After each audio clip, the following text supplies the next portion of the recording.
Imagine a stone castle, without electricity, without a telephone, isolated on the cold shores of a Swiss lake. Inside, a 70-year-old man carves demons into the rock with his own hands to keep from losing his mind. That man is Carl Jung. He discovered that there is a specific moment in your day, or in your life, when the battery of your soul fails.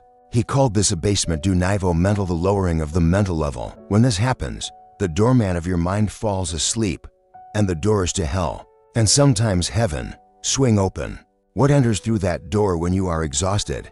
Anxiety, panic, or a genius you are afraid to claim? The secret to not being devoured by this invasion is hidden in the stones of the Ballingen Tower. And what we are about to reveal is the instruction manual that modern psychology has tried to forget. If you feel that, sometimes, you lose control of your own thoughts, or that an inexplicable exhaustion drains your will to live, this video is not just entertainment, it is a tool for psychic survival. We are going deep today, where few have the courage to go. So, subscribe to the channel now and activate the bell. Why? Because while most create content to distract your mind, we are here to rebuild it. And I want you to leave a like now as a sign that you are ready to face your own shadow. Comment below, I am in control. Let's see if, by the end of this video, that statement will still be true. The Tower of Ballingen was not a summer home. It was a womb of stone and a shield against the modern world.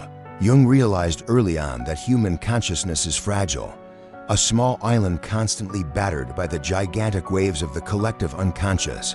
To withstand the pressure of his terrifying discoveries about the human soul, he needed a physical representation of stability. He built the tower with his own hands, adding sections as his psyche expanded. The silence there was not empty, it was dense, charged with presences. Jung teaches us here the first vital lesson. When the mind is in danger of collapse, it does not need more information. It needs earth, stone, physical reality. The tower is the symbol of the structure we need to erect within ourselves so that, when the mental storm arrives, we have somewhere to shelter. Without this internal tower, we are leaves in the wind in the storm of complexes. To understand the abyss, we must look at the anatomy of the energy drop. The concept of abasement du niveau mental, originally coined by Pierre Janet and deepened by Jung, describes a terrifying physiological and psychic phenomenon. Imagine that your personality is held together by an electrical tension, a high voltage of willpower and attention. When this energy drops, whether due to fatigue, illness, emotional trauma, or chronic stress, the gravity of the psyche shifts. The parts that make up who you are begin to loosen. It is not just tiredness, it is a temporary disintegration. Memory fails, the will disappears, and reality becomes hazy. It is in this low-voltage state that most psychological hauntings occur. Depression is often this crystallized state, a chronic lack of energy to maintain the cohesion of the ego, leaving the individual at the mercy of internal forces they do not have the strength to repel. This happens because the ego has a primal function. It is the filter, the doorman who decides what enters and what leaves consciousness. It allows us to focus on work while ignoring hunger, or to remain calm while feeling anger. But the ego feeds on psychic energy. In the state of lowering, the ego enters battery saver mode. The doorman falls asleep in the guardhouse. Suddenly, the boundary between the self and the other, between the inside and the outside, dissolves. Have you ever said something cruel, unintentionally, and then thought, that wasn't me in that moment? You were right. With the guard down, you were not in command. The mental hierarchy collapses, and the democracy of the soul becomes an anarchy where any internal voice can take the microphone. Here lies the true danger and the fascinating mystery. The unconscious is not an empty warehouse, it is inhabited. Jung called these inhabitants autonomous complexes of affective tone.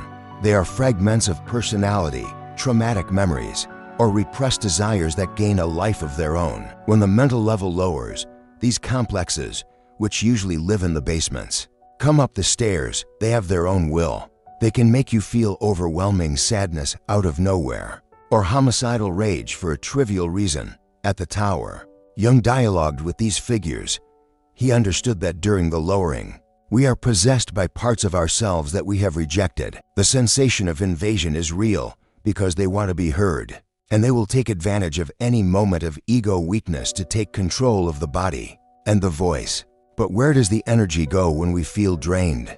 Physics says that energy does not disappear, it only transforms. In the psyche, when libido disappears from consciousness, that total discouragement with life, work, relationships, it has not vanished, it has flowed into the unconscious.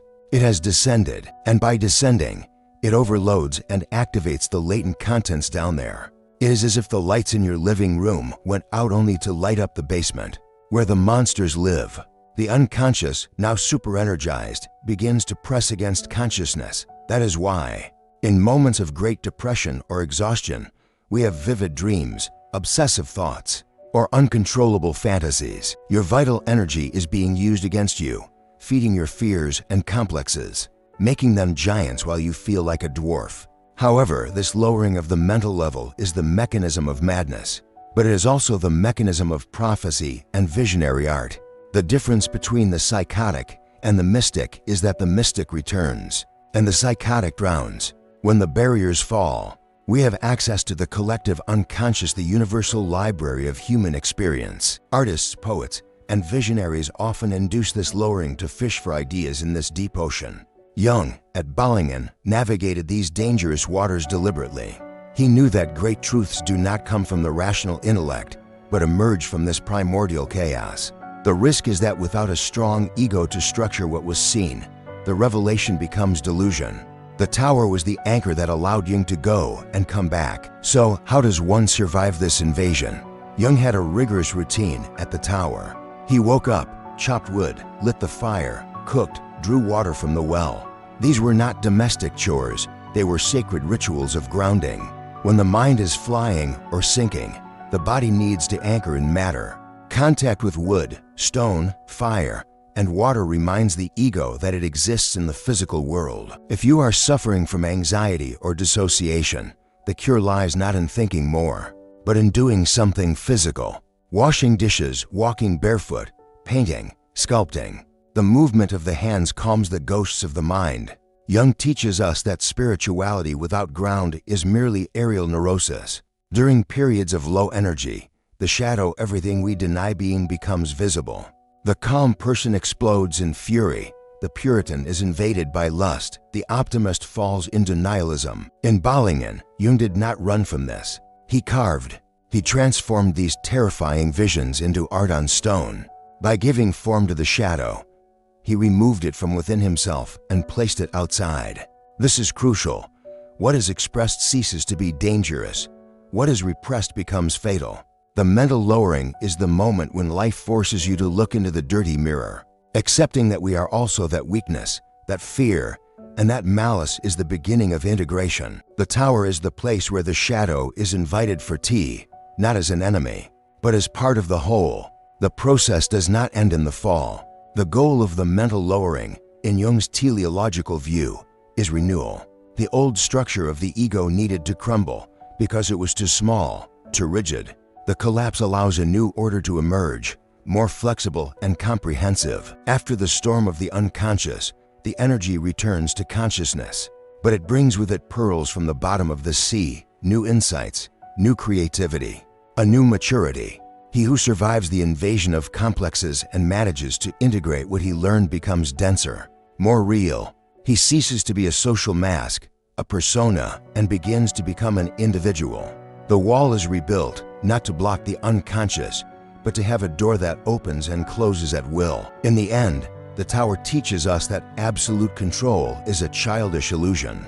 Life pulses in cycles of expansion and contraction, of high and low energy. Trying to be always on top, always productive, always happy, is the recipe for psychic disaster. The lowering is natural, just as winter is natural. We must learn to winter. When the energy drops, do not fight desperately, retreat. Go to your internal tower. Let the intellect rest and allow the images to come. Accept the visit of the complexes.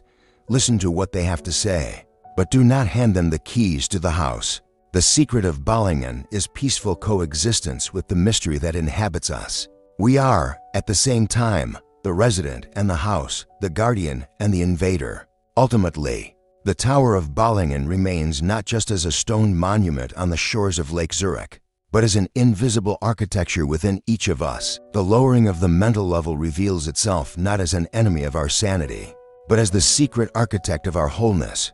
It is in the fragility of the ego that the soul finds a gap to breathe.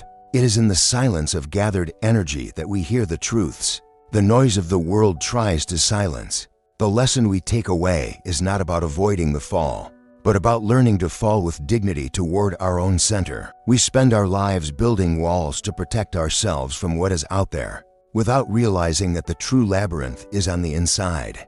The invasions of the unconscious are, in truth, messengers of a totality that demands to be lived. Accepting this invitation is dangerous. It requires courage to face the dark mirror, but the alternative is to live by halves, being merely a pale shadow of who we could be. Take this image with you.